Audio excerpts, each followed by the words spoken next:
Namaste. In this session, we will look at the z-score method for handling outliers. And in this session, we will look at capping of outliers using this z-score method. So first of all, we need to keep it in mind that this method of using z-scores for capping or trimming is only valid if the particular feature is normally distributed. Otherwise, this is not valid.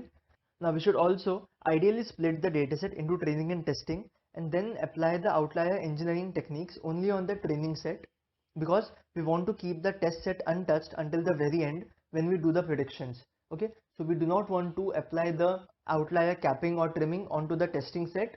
We only want to do it on the training set and then check how our model is doing after the trimming or the capping work is done. But here we'll assume that the entire data that we have is our train set and that we have a separate testing set waiting for us somewhere else. So first I've imported all the necessary libraries that I'll be needing, and just to show you how the z-score is getting calculated, what I will do is I'll just make a dummy column with values running from 1 until 9 and again 1 until 9 as we see here. And so I have 18 values, right?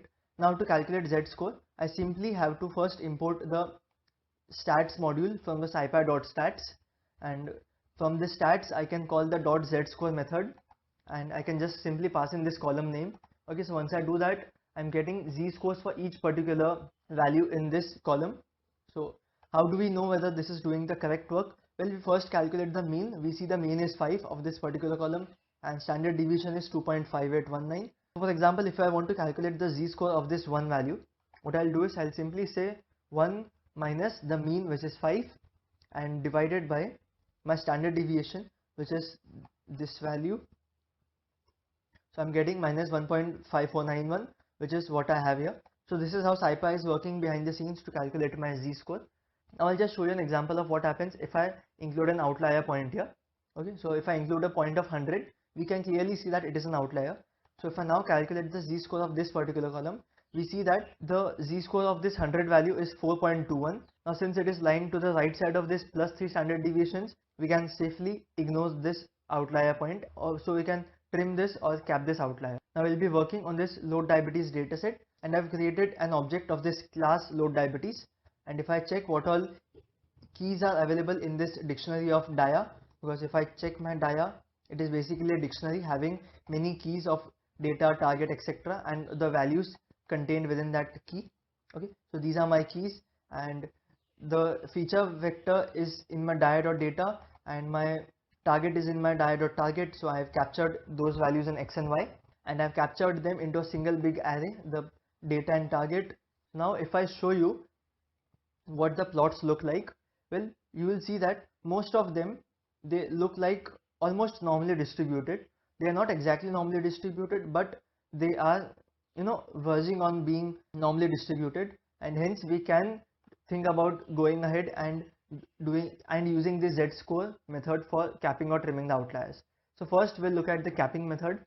So for capping, what I need to first do is I need to create a function. So I'll say z-score underscore capping, and it needs three variables: a data frame, a list of columns upon which we want to apply the z-score method, and a threshold value. Now what is this threshold value? Well, I use the range of +3 and -3 in this case, but you can go ahead with -4 +4 or -2 +2 or any other value. So I just want to give us the liberty to choose this value also. So just before doing any of these things, I'll just create a copy of this dataset. So I'll say df underscore cap is equal to data frame dot copy, just to keep this original data frame safe. So now first I'll say for each column in this calls list, so I'll be doing it one column at a time. So first what I need to do is I need to create the upper bound and the lower bound. So how do I calculate the upper and lower bounds? For that I need to calculate the mean first of all and then the standard deviation. So I'll first say df of call dot mean, so this will calculate the mean of that column, and I'll save it in mean variable. Then I'll do it same for the standard deviation, and now I can go ahead and calculate my upper and lower bounds. So first my upper bound, what is my upper bound? Well, it is mean plus 3 times my standard deviation. Well, not 3 exactly, the threshold times standard deviation. Then my lower bound, what is my lower bound? It is similarly mean minus the threshold times standard deviation. Once I have my upper and lower bounds, I just need to find all the values in that particular column which are either above this plus 3 standard deviations or less than this minus 3 standard deviations. So what I'll do is I'll simply say np.where and loop over this df.call column, and if you find any value to be greater than the upper bound, then replace it with the upper bound. Otherwise, do another np.where condition, and if you find my df of call to be less than my lower bound, replace it with the lower bound. Otherwise, just keep it as it is, df of call. Okay, so I hope this is easy to understand. This np.where takes in 3 arguments. The first argument is the condition that we want to verify. If that condition is true, then what to do? If the condition is false, what to do? If both of these conditions are false, then it means that it is lying somewhere between minus 3 and plus 3 standard deviations, and I just want to keep that value as it is. Okay, so I'll just update the column value to df of call is equal to this. So once I'm done with this, now I'll just first show you my df.describe, what it looks like. And if I do np.where 4 decimal places, np.round, my bad. Okay, so these are my original dataset values.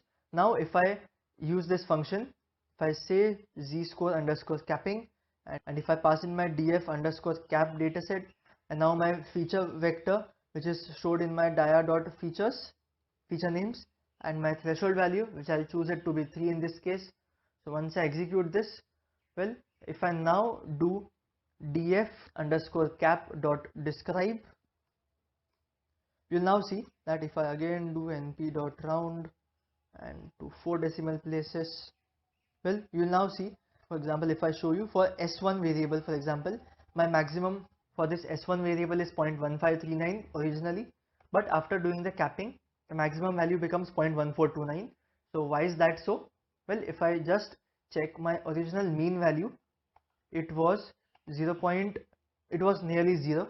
Okay, and my standard deviation was 0.0476.